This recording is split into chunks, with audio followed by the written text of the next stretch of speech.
दोस्तों नमस्कार, स्वागत है आपका आज के कार्यक्रम में। दिल्ली में ईद का पर्व शांतिपूर्वक बीत गया, लेकिन कल दिन भर लोगों की निगाहें टिकी रहीं कि आखिर उत्तम नगर में क्या हुआ। उत्तम नगर में आपको याद होगा कि तरुण की हत्या के बाद, तरुण खटीक की हत्या के बाद वहाँ माहौल पूरा गर्म था और वहाँ लोगों ने ऐलान कर दिया था कि किसी को भी सड़क पर नमाज़ पढ़ने नहीं दिया जाएगा। और बल्कि हालत तो ये था कि उत्तम नगर में उस गली में और उसके आसपास की गलियों में लोगों ने ऐलान कर रखा था कि किसी भी हाल में मुस्लिम वर्ग को ईद मनाने नहीं दिया जाएगा।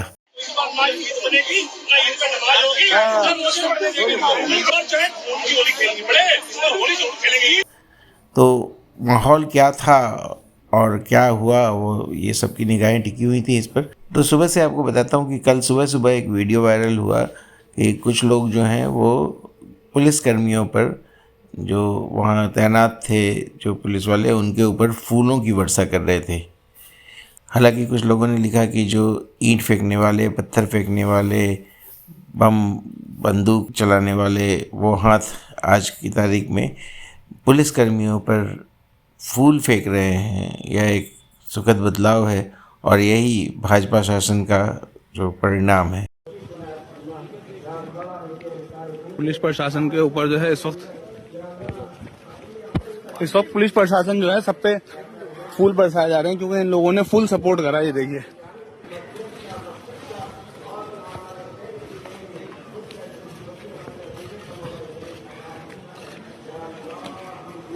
जितना यहाँ से लेके वहां तक पुलिस प्रशासन है, इन सबको जो है फूल बरसाए गए इन लोगों पे। बहुत बेहतरीन काम करा है, बहुत बेहतरीन इन लोगों ने ड्यूटी दी है। खैर, ये बात वहाँ ख़त्म हुई। उसके बाद फिर दिन में जो मेन जो नमाज़ पढ़ने वाली बात थी, तो सड़क पर कहीं भी कोई नमाज नहीं पढ़ी गई। जैसा कि यूपी में आपने देखा है कि कहीं भी योगी जी किसी को सड़क पर नमाज़ पढ़ने नहीं देते हैं, उसी तरह से दिल्ली में भी ऐसा ही हुआ कि कहीं भी सड़क पर नमाज नहीं पढ़ी गई। हालांकि ईदगाह में, जहाँ भीतर है, मस्जिद के भीतर ईदगाह जैसी जगह थी, वहाँ पर नमाज़ पढ़ी गई और वहाँ लोग जमा हुए। लेकिन बहुत आप देखिएगा कि अगर इस वीडियो को ध्यान से देखिए, एक वीडियो आया है सामने ईदगाह का, तो इसमें कहीं भी जो मतलब जितनी भीड़ होती थी ईद में, वैसी भीड़ नहीं हुई। एक और बात रही कि जो गलियां थी उत्तम नगर की, वहाँ बिल्कुल माहौल बहुत तनावपूर्ण था और जो मुस्लिम घर थे वो ऑलमोस्ट वहाँ बंद थे। लोगों ने, दुकानें तो बंद थी ही, और वहाँ के लोग जो मुस्लिम लोग थे उन लोग जाके पलायन कर चुके हैं ऑलमोस्ट, कहीं और अपने रिश्तेदारों के यहाँ जाकर ईद मनाते हुए देखे गए। मतलब वहाँ तो कोई ईद की चहल पहल नहीं दिखी। उल्टे जो सौरभ भारद्वाज थे, आम आदमी पार्टी के नेता, वो थोड़ा एक मुस्लिमों के खैरख्वाह बन के चले गए वहाँ पर, और उसके बाद फिर उन्होंने उन लोगों से अपील की, करने की कोशिश की कि कुछ मुस्लिम लोग हैं, उनको ईद मनाने दिया जाए। तो ईद मनाने में, अपने घर में ईद मनाने में किसी ने किसी को नहीं रोका था। जो मेन जो रोक थी कि सड़क पर नमाज न पढ़ने दी जाए, वो रोक मेंटेन रही। तो सौरभ भारद्वाज जो अपनी जो दुकानदारी चमकाने गए थे, तो उनको लोगों ने वहाँ पर हल्ला गुल्ला करके उन्हें बैरिंग वापस भेज दिया। और मेरे ख्याल से सौरभ भारद्वाज ये ड्रामा इसलिए करने भी गए थे कि लोग उनके विरोध में बोले, और वही उनके लिए एक तमगा रहता है कि हिंदू विरोध कर रहे हैं उनका और जो मुस्लिम है वो सपोर्ट करेंगे। और ये वीडियो बनवा के वो वापस लौट गए सौरभ भारद्वाज। और उसके बाद फिर दिन भर जो माहौल रहा बिल्कुल तनावपूर्ण रहा, लेकिन नियंत्रण में। एक जो पुरानी कहावत है या पुराना जुमला है, रेडियो पर अक्सर सुनाया जाता है या समाचारों में अक्सर सुनाया है कि स्थिति तनावपूर्ण लेकिन नियंत्रण में है। तो वैसे ही तनावपूर्ण लेकिन नियंत्रण में रही। कोई बड़ा हादसा नहीं हुआ, कोई बड़ा वाक़या नहीं हुआ, और ईद कुल मिलाकर शांतिपूर्वक निपट गई। और शांतिपूर्वक ऐसी रही कि जो ईद मनाने वाले परिवार थे वो वहाँ से कम उत्तम नगर से दूर कहीं अपने रिश्तेदारों के यहाँ चले गए लोग, और वहाँ जहाँ भी मनाया लोगों ने ईद मस्जिद के भीतर मनाया। और जैसे कि पहले जो रहती थी नजर निगाहें लोगों की कि ईद पर कहाँ सड़क पर पूरा सड़क जाम हो गया, पूरा घेर लिया गया, लोग सड़कों पर नमाज़ पढ़ रहे हैं, गले मिल रहे हैं, वैसा माहौल बिल्कुल नहीं दिखा। हाँ, भीड़ भाड़ थी, जो इलाके थे जहाँ मस्जिदें हैं उसके आसपास भीड़ भाड़ थी और लोगों ने एक मिलजुल कर उत्साहपूर्वक पर्व मनाया। हालांकि एक बार मैंने अपने सोशल मीडिया अकाउंट पर लोगों से पूछा था कि आखिर ये ईद मनाते क्यों हैं, तो इसका मुझे किसी ने माकूल जवाब नहीं दिया। किसी ने यह नहीं बताया कि जैसे हम लोग हिंदू हैं तो हम लोगों ने दिवाली, होली और जो छठ पूजा या हर एक पर्व का एक पर्व के पीछे एक पौराणिक कथा जोड़ दी गई है।